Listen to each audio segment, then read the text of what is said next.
ఏమి జర్నలిస్ట్ కాదు. సో కుంభమేళ చాలా పవిత్రమైన కుంభమేళ.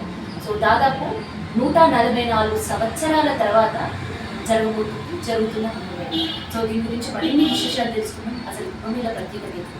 సో కుంభమేళలో నాగసాధులు ఎప్పుడు ఎక్కడ ఎట్ల నుంచి వస్తారో ఎవరికి తెలియదు, కానీ కుంభమేళకు మాత్రం వాళ్ళు ఖచ్చితంగా అంటున్నారు. అసలు మనకి కుంభమేళకు సంబంధించిన ఉప్పు ఎవరు ఇస్తారు, ఎట్లు ఇస్తారు, అసలు ప్రత్యేకంగా ఎంతోమంది నాగసాధుల గురించి మనం తెలుసుకునే ప్రయత్నం చేద్దాం. సో ఎందుకంటే హిందువులు చాలా పవిత్రంగా భావిస్తున్నారు. కేవలం నాగసాధులే కాదు, నాగసాధువులని చూడడానికి వచ్చే సంఖ్య కూడా చాలా మంది కేవలం భారతదేశం నుంచే కాదు, ఇతర దేశాల నుంచి కూడా కుంభమేళకు వస్తున్నారు. అంటే అసలు ఎందుకు కుంభమేళ అంత ప్రత్యేకంగా భావిస్తున్నారని ఇలాంటి విషయాలు మనం తెలుసుకునే ప్రజెంట్ రమరాజు కుంభమేళ ఏంటి? కుంభమేళ దాదాపు 144 సంవత్సరాల తర్వాత కుంభమేళ జరుగుతుంది అంటే చాలా విశేషంగా భావిస్తున్నారు. మన దేశీయులే కాదు, ఇతర రాష్ట్రాలు కాదు, దేశాలు దాటి కూడా కుంభమేళకు రావాలని ఇట్లా ఆతృతగా ఎదురు చూస్తున్నారు. కుంభమేళ ప్రత్యేకత ఏంటి, ఆ తేదీ లేదు. కుంభమేళ అంతగా మీరు అన్నారు 140 సంవత్సరాల తర్వాత. కుంభమేళ అనేది లక్షలాది సంవత్సరాలు జరుగుతుంది. అంటే పృథ్వీ ఎప్పుడైతే, పృథ్వీలో మీకు జ్ఞాపకం ఉండాలి, మొదటిన సముద్ర మంథనం జరిగింది. దాంట్లో చంద్రుడు లక్ష్మి ఇవన్నీ ముందు విషయం వెళ్ళింది. దీని అర్థం ఏంటంటే దానికి మనం కష్టపడాలి, కష్టం అనేది విషయం. దాని తర్వాత మనకు అమృతం దొరుకుతుంది, అదే అమృతం. సో ఆ విధంగా ఒకవైపు రాక్షసులు, ఒకవైపు దేవతలు చిలికిన తర్వాత ఇవన్నీ వచ్చిన తర్వాత ఈ కుంభ అంటే కలుషంలో ఉండి ఒక అమృత కలుషం వెళ్ళింది. దాన్ని ఇద్దరు అమృతం అంటే కాదు తీసుకుంటే చావు లేదు. దానికి దేవదానులు ఇద్దరు కూడా పోటీ పడుతుంటే అప్పుడు శ్రీ మహావిష్ణువు అది తీసుకుని వెళ్తుంటే మన భారతదేశం లోపల 4 చోట్ల 4 చుక్కలు పడ్డాయి. అయితే ఎక్కడైతే 4 చోట్ల పడ్డదో అక్కడే కుంభమేళ జరుగుతుంది.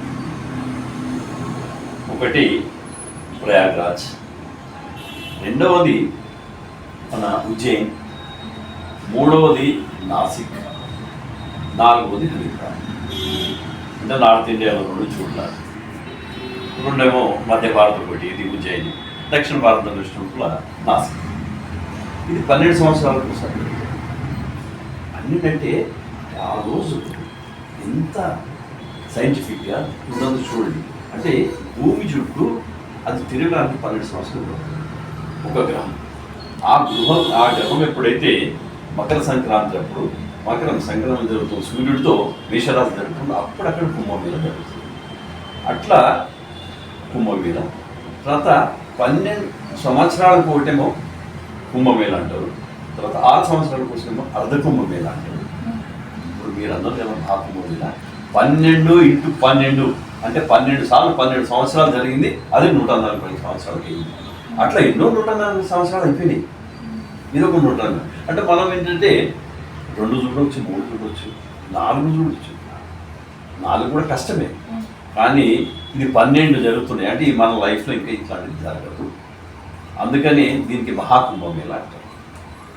ఈ మహాకుంభమేళలో ఖచ్చితంగా అమృతం అంటే ఆ రోజు మళ్ళీ అక్కడ అమృతము బయటకు వస్తుందని, మనం అంతరం పోయి స్నానం చేస్తే అమృత ముక్తులు అనేది మనకున్న అని పాపాలు పుణ్యాలు. పాపాలు అంటే చాలామంది ఏమనుకుంటుంటే ఇది తప్పులు చేసిపోయి కడుపుంటే కాదు, మన మనస్సు రేపు పొద్దున మళ్ళీ ఇట్లా తప్పుడు ఆలోచనలు రావు అనే ఉద్దేశంతో అప్పుడు పోతాం.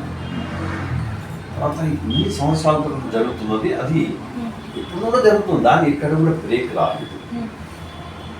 రెండవది ఎక్కడి నుండి వస్తుండ్రు, ఎవరు వస్తుందో నాకు ఇక్కడ ఇంత పవిత్రమైన కుంభమేళకి నాగసాధువులు అప్పుడే కనిపిస్తారు. మిగతా టైంలో ఎక్కడున్నారో తెలియదు. ఈవెన్ అక్కడ కవరేజ్కి వెళ్ళినా, లేదంటే మనం అక్కడున్న బస్సుల్లో కనిపించరు, ట్రాన్స్పోర్టేషన్లో కనిపించరు, ఎక్కడి నుంచి వస్తారో తెలియదు. ఒక మాయలా. మనం ఎప్పుడు కూడా ఏంటంటే నాగసాధువులు అనేవాళ్ళు హిమాలయాలో ఉంటారని, అడవులలో ఉంటారని, వాళ్ళు అక్కడ ఎప్పుడు జపము దేవుడి ఇంట్లో ఉంటారు. అది కూడా ఎంత ఇష్టం అంటే వాళ్ళు వండుకొని తినరు. ఇక్కడ పోయి 7 ఇళ్ళు మాత్రమే భోజనానికి పోవాలంటే 7 ఇళ్లలో దొరికితే తినాలి. అంత సరిపంత 3 ఇళ్ళకి దొరికితేనే ఆగిపోవాలి, ఇంకా 4 ఇంటికి పోతుంది అనమాట, అంత నియమం. తర్వాత వాళ్ళకి శృంగారం అంటే 17 రకాల నియమాలు ఉన్నాయి. జుట్టు ముడేయొద్దు, గడ్డను తీయొద్దు, తర్వాత కడాలు వేసుకోవాలి కాళ్ళకు దీనికి, జుట్టు మొత్తం అట్లా మొత్తం 17 సంస్కారాలు ఉన్నాయి. వాళ్ళకి 17 సంస్కారాలు ఉన్నాయి.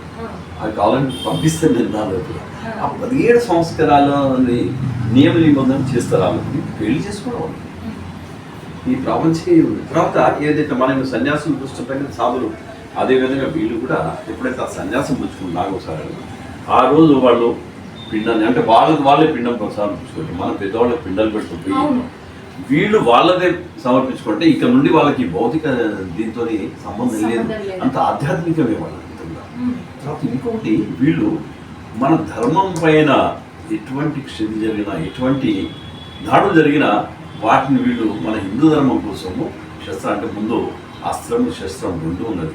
అందరు సాధనలు ఎక్కడైతే మన దగ్గర ఉన్నాయో ఇవన్నీ కూడా సన్యాస సాధనలు ముందును కూడా శాస్త్రంతో పాటు శస్త్రాలు కూడా నేర్చుకున్నారు. మనకు దానికి ఎక్కడ కూడా నిలిచడం లేదు. మీరు కృష్ణ పరమాణం చెప్పాడు కదమ్మా, దుష్టులను శిక్షించాల్సిందే, శిష్టులను రక్షించాల్సిందే.